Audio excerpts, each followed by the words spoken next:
I'm a 27-year-old woman, and I've been dreaming about my wedding for as long as I can remember. You know how some people have Pinterest boards for weddings before they're even engaged? That was me, except I had mental Pinterest boards in my head since I was 10. It wasn't about the grandeur or extravagance. It was just the idea of celebrating love surrounded by the people who mattered most. A couple of months ago, my longtime partner, who's 30, proposed, and I couldn't have been happier.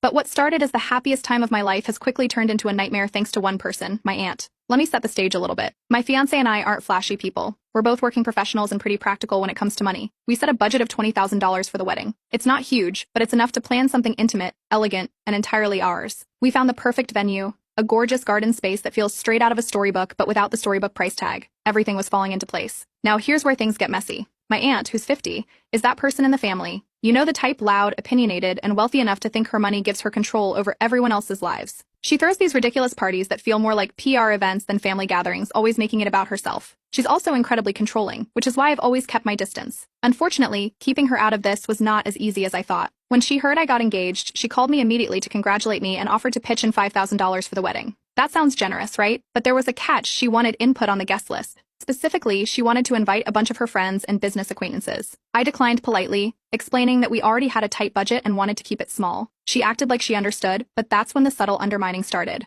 At first, it was little things. She'd mention ideas for decor or suggest vendors, claiming she just wanted to help. I thought she was just being overly enthusiastic, but then bigger problems started popping up. The first major issue was the venue. A week after we booked it, I got a call saying it had been double booked for the same day, and we'd need to find another date. I was devastated. We had already started coordinating with vendors, and changing the date would mess everything up. Here's where it gets weird. A few days later, my aunt casually mentioned she had booked the same venue for a big event around the same time. She said it with this smug little smile, like she wanted me to connect the dots. I didn't want to jump to conclusions, but it felt suspicious. Things spiraled from there. My aunt started telling relatives about our wedding plans, like she was co-hosting the event. People kept coming to me with questions about things she had decided, like themes and menu choices, and I had no idea what they were talking about.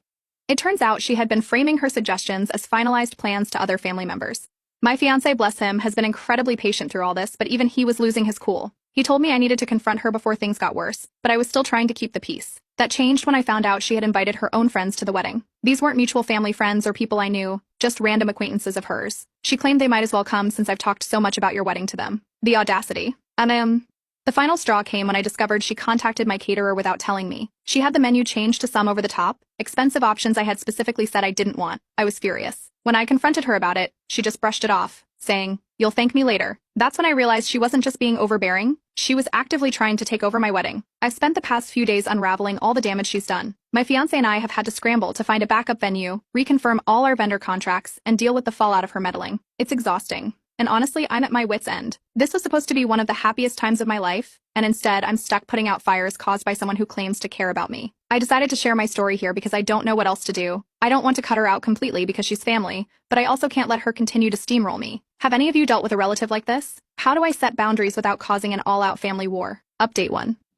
After posting my story on Reddit, I was blown away by the support. Thousands of comments poured in, with nearly everyone telling me the same thing. I needed to take back control of my wedding and stop letting my aunt dictate everything. Suggestions ranged from uninviting her entirely to exposing her behavior to the whole family. The clarity and encouragement from strangers were exactly the push I needed. The first step was uninviting my aunt from the wedding. I didn't want to drag this out, so I sent her a straightforward text. I explained that her actions had caused too much stress and confusion, and I needed to move forward without her involvement. Within minutes, my phone started lighting up. She called me repeatedly, left voicemails, and sent a barrage of texts. They alternated between guilt-tripping, "I was just trying to help," and outright anger, "Good luck pulling this off without me." Word traveled fast in my family. By the next day, half my relatives were weighing in. Some applauded my decision, saying they'd seen this coming for years. Others called me ungrateful for turning down her help and said I should have found a way to compromise. Meanwhile, my fiancé was my rock through all of this. He reminded me that this was our wedding and that we didn't owe anyone else's say in it. With her officially uninvited, I turned to the next problem, the guest list. While going through RSVPs, I realized my aunt had invited 15 of her own friends without consulting me. These were people I didn't know, and certainly hadn't planned to feed or entertain. I immediately contacted the wedding planner and crossed all their names off the list. Of course, this caused more drama, but I didn't care at this point. My aunt could deal with explaining to her friends why they weren't invited anymore. Next, my fiancé and I focused on securing a new venue. We found a smaller but equally beautiful location,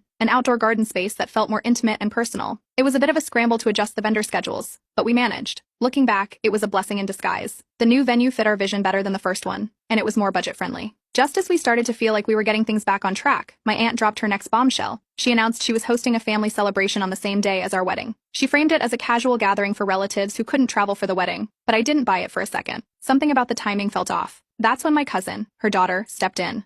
My cousin and I have always been close despite her mom's antics. She confided that the family celebration wasn't casual at all. It was actually a full-blown wedding for her. My aunt had hijacked my original venue to throw a lavish event for her daughter. I was floored. All those helpful suggestions and backhanded moves weren't just about control, they were about making my wedding plans fit her own agenda. She had even told my cousin, "It's her turn. Your cousin will have other chances to celebrate." While processing this betrayal, I got another call from my new caterer. Apparently, someone claiming to be me had tried to cancel our catering order. Thankfully, the security pin we'd set up based on a Reddit commenter's advice stopped the cancellation. That's when my fiancé suggested we consult a lawyer. We wanted to make sure our contracts with vendors were airtight and protected against further interference. We added clauses to prevent changes from anyone other than us. As all this unfolded, my cousin continued feeding me information about her mom's plans. The more I learned, the angrier I got. My aunt was essentially copying my entire wedding, venue, decorations, and even the guest list, and passing it off as her own event. I knew I couldn't just let this slide. I decided it was time to turn the tables. With my cousin's help, I started gathering evidence of my aunt's meddling. I compiled text messages, vendor receipts, and screenshots of her attempts to cancel my contracts. I also saved messages from family members confirming the lies she'd told about helping me plan. It was clear she had been manipulating everyone to justify her actions. To keep things moving, I updated Reddit with everything that had happened so far. The response was overwhelming again, with people urging me to fight back. Many suggested creative ways to expose my aunt without stooping to her level, and I started formulating a plan. My goal wasn't just to protect my wedding anymore, it was to make sure she thought twice before pulling something like this again. At this point, the pieces were all falling into place. I had the proof I needed, a new venue, and the support of my fiancé and Sam cousin. The next step was deciding how to reveal the truth in a way that would make an impact. For now, though, I'm staying focused on keeping my wedding plans secure and preventing any more surprises. Stay tuned, this isn't over yet. Update 2. After gathering evidence of my aunt's meddling, I decided it was time to take action. With help from my cousin, who was as fed up as I was, we started planning how to turn the tables. The goal wasn't just to protect my wedding anymore, it was to make sure everyone saw my aunt for what she was. The first move was subtle. I started posting vague updates on social media about family betrayal and how some people couldn't be trusted. I didn't name names, but I didn't need to. The posts were just cryptic enough to spark curiosity, and within a day I was getting messages from relatives asking what was going on. My aunt must have seen them too because she started calling other family members to clarify her version of events. This only made things worse for her since it planted seeds of doubt in everyone's minds. Meanwhile, my cousin worked her magic. She managed to join my aunt's event planning group chat by claiming she wanted to help with the family celebration. What she found confirmed everything we suspected. My aunt was going all out to replicate my wedding. She'd booked the same floral arrangements, copied the menu I'd originally chosen, and even planned a similar color scheme. But the kicker, she was bragging about how she'd outsmarted me and secured the original venue for her daughter's wedding. While this was unfolding, I contacted the original venue again. I explained the situation and asked if they could confirm why my reservation had been canceled. It turned out my aunt had lied, claiming the space was needed for a charity gala. Once the staff learned the truth, they were furious and assured me they'd investigate further. Next, we decided to RSVP to my aunt's event to keep her off guard. My cousin and I both marked ourselves as attending, playing it cool to make her think we weren't planning anything. At the same time, I finalized my own wedding details and made a public announcement on social media about the date, making it clear it overlapped with her family celebration. The post included beautiful photos of my new venue, which I knew would make waves in the family group chats. Then came the big reveal. My cousin leaked the invitations to her mom's event. They were designed to look like a charity gala invitation, but the wording made it clear it was a wedding. People were shocked when they realized my aunt had lied to everyone. Some relatives were furious and immediately called her out, while others quietly switched their RSVPs to my wedding instead. The divide in the family grew even sharper, and my aunt's carefully crafted narrative started to crumble. With momentum on our side, I orchestrated one final move. My aunt's event decorator was the same company I'd originally contacted before switching to a new vendor. Since I still had a good relationship with them, I explained what had happened and asked if they could help. They agreed to redirect my aunt's chosen decorations to a neutral storage facility for quality checks. This left her scrambling just days before her event. To add to the chaos, I anonymously tipped off the original venue about her fraudulent booking. They didn't take it lightly. With the charity excuse exposed, they canceled her reservation, leaving her with no venue at the last minute. She had to move the event to a community center, a far cry from the lavish affair she'd been planning. While all of this was happening, my fiancé was a constant source of reassurance. He reminded me that standing up for myself wasn't just about the wedding, it was about setting boundaries for the future. Vendors who heard about my situation were also incredibly supportive. A few even offered discounts, saying they admired how I was handling things. A couple of days before the wedding, my aunt called me out of the blue. She begged me to share my new venue with her, claiming there had been a misunderstanding, and that she just wanted both events to go smoothly. I calmly refused and hung up. By the time the dust settled, my wedding plans were locked in, and my aunt's event was in complete disarray. Her guests were left confused about the venue change, and many decided not to attend after learning the truth. My cousin told me my aunt spent the entire day ranting about how unfair it all was, completely oblivious to how her own actions had led to this.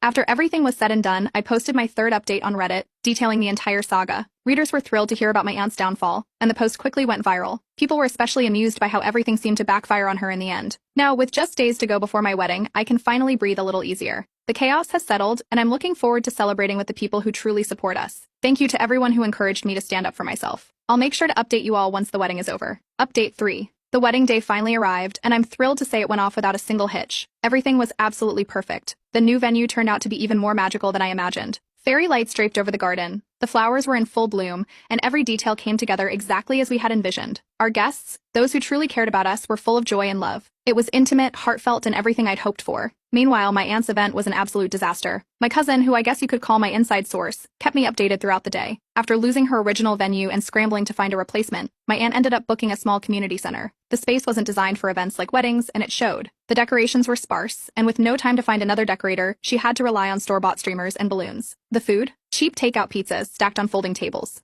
The guest list at her event also dwindled. Once word got out about her lies and manipulation, many relatives dropped out, choosing to attend my wedding instead. My cousin described the mood at her mother's event as awkward and tense. People who did show up seemed to realize they'd made the wrong choice and left early. By the time the ceremony started, it was clear her grand plans had completely fallen apart. Back at my wedding, the vibe couldn't have been more different. My cousin gave a touching speech during the reception. She talked about the importance of family unity, subtly calling out how some people let control and pride get in the way of real relationships. Her words struck a chord with everyone. I noticed several relatives tearing up, and afterward, some even came to apologize for initially siding with my aunt. It felt like a step toward healing, something I didn't think was possible just weeks ago. Later that evening, I updated Reddit with the entire saga. I shared how the wedding turned out, what happened at my aunt's disastrous event, and how everything had played out. The post blew up almost instantly, gathering over 50,000 upvotes in just a few hours.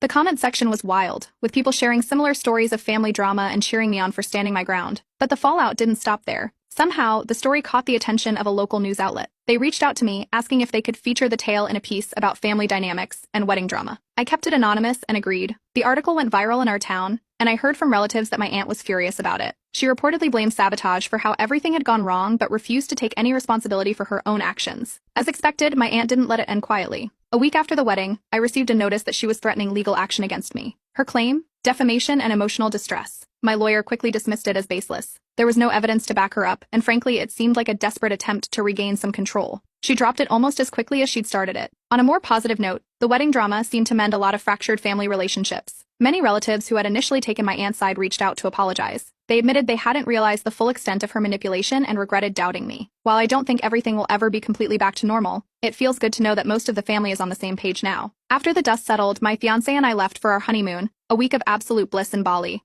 It was exactly what we needed to decompress after all the chaos. We spent our days exploring beaches, eating amazing food, and just enjoying each other's company. For the first time in months, we didn't have to think about weddings, family drama, or anything stressful. Reflecting on everything that happened, I've realized how much stronger this ordeal made my relationship with my husband. He stood by me through every twist and turn, reminding me of what really mattered. It also taught me an important lesson about boundaries. Just because someone is family doesn't mean they have the right to control your life or ruin your happiness. As for my aunt, she's officially blocked on every platform. I've cut all contact with her and her immediate family, and I plan to keep it that way. Life is too short to deal with toxic people, no matter how close they're supposed to be.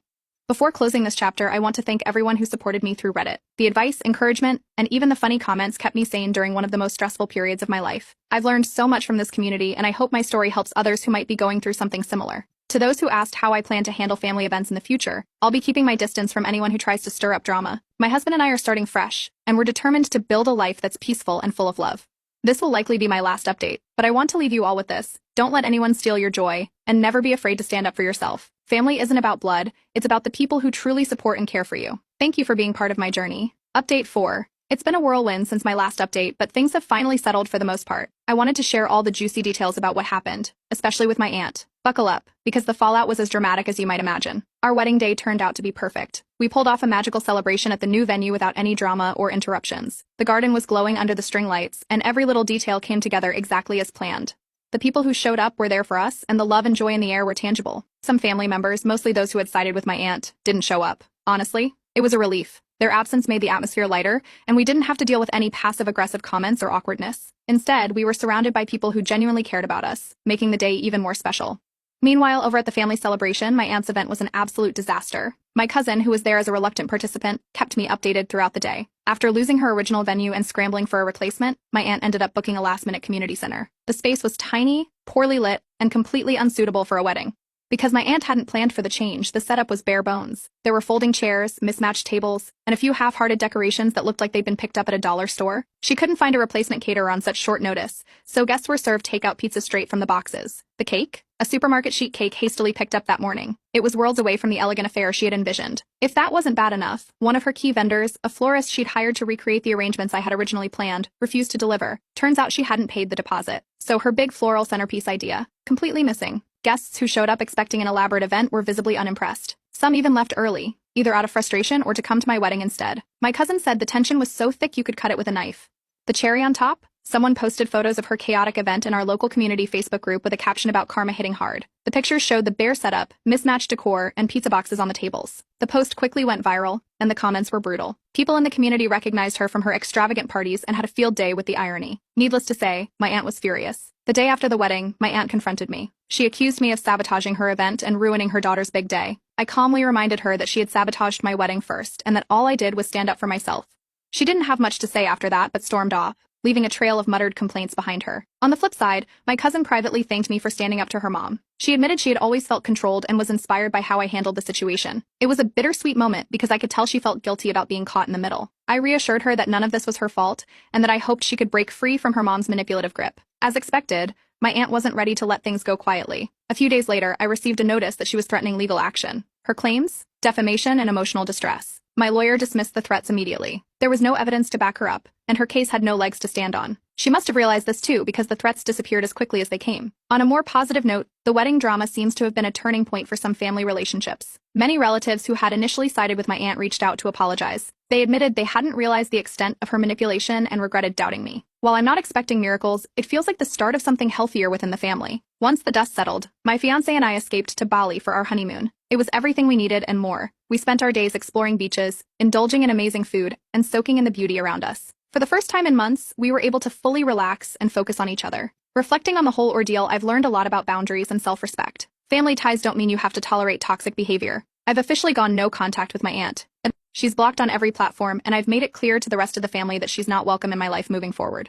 To everyone who followed this journey, thank you for your advice, support, and encouragement. Your words kept me grounded during the chaos. If there's one thing I want others to take away from this, it's that you should never let anyone, family or not, control your life or steal your joy. Stand firm, set boundaries, and protect your happiness. This is likely my last update, but I'll always be grateful for this community. Update 5. I can't believe how far we've come since my first post. When I started sharing this saga, I was overwhelmed and unsure how to navigate the chaos my aunt had caused. Now, everything feels like it's finally falling into place, and I'm excited to give you all a proper wrap-up of where things stand. After my last update went viral, the response was unbelievable. I received messages from people all over the world, some sharing similar stories of family drama and others just offering kind words. It was surreal to see how many people resonated with my experience.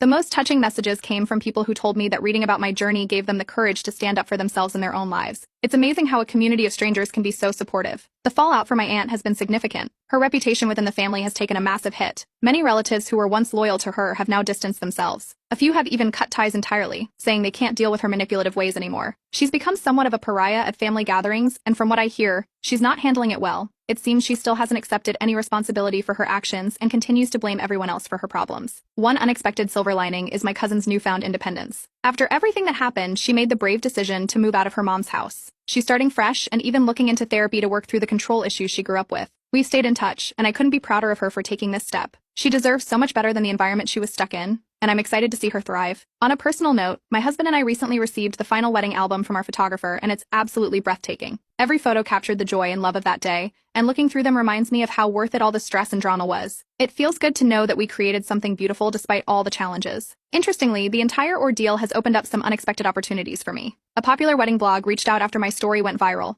asking if they could feature it with identifying details removed, of course. They thought it would resonate with couples navigating tricky family dynamics. That feature led to a few other opportunities, including guest writing pieces about setting boundaries during wedding planning. It's strange to think that something so stressful turned into a creative outlet and even a small side hustle. Another major change is how much stronger my boundaries have become. This experience taught me the importance of standing firm, even when it's uncomfortable. I've been much better at enforcing limits with other family members. No more guilt trips, unsolicited advice, or letting others steamroll my decisions. I've made it clear that my life is my own, and while it hasn't been easy, it's been incredibly freeing. One of the ways we've decided to move forward is by creating new traditions. My husband and I have started hosting annual celebration dinners with the relatives who supported us throughout this journey. It's a small way to show gratitude and foster healthier relationships within the family. The first one was a huge success, and we're looking forward to making it a yearly tradition. As for my aunt, she hasn't learned her lesson. She's already tried to insert herself into another relative's wedding plans, but this time, people saw the red flags early and shut her down. It's clear she hasn't changed, but thankfully more family members are onto her now. The ripple effects of her actions seem to have made others more cautious, which is a small win in itself. Through all of this, my husband's family has been an incredible source of support. They've welcomed me with open arms and treated me with nothing but kindness and understanding. Knowing I have their unwavering support has made all the difference, and I'm so grateful to have them in my life. To make sure this experience doesn't weigh me down long term, I've started therapy. It's been incredibly helpful in processing the lingering resentment and understanding how to navigate future family dynamics without sacrificing my peace of mind. I highly recommend it to anyone dealing with similar challenges. It's a game changer. The Reddit community has also been amazing. I've stayed active in related subs, offering advice to others dealing with difficult family members. It feels good to pay it forward, especially knowing how much this platform helped me during my own struggles. One final update, switching venues ended up saving us a significant amount of money. We've put those savings toward our next big goal, buying a house. It feels like a fresh start in so many ways, and we're excited to build a future together in a space that's completely ours. To everyone who followed this roller coaster journey, thank you. Your advice, encouragement, and humor kept me grounded during one of the most stressful times of my life. If there's one thing I hope people take away from this, it's that you should never let anyone steal your joy or control your happiness. Stand firm, set boundaries, and don't be afraid to call out toxic behavior when it's necessary. As for us, we're focused on building a life full of love, laughter, and new adventures. This will likely be my last update, but I'll carry the lessons I've learned here with me forever. Thank you for being part of this journey and for reminding me of the power of community. Here's to brighter days ahead.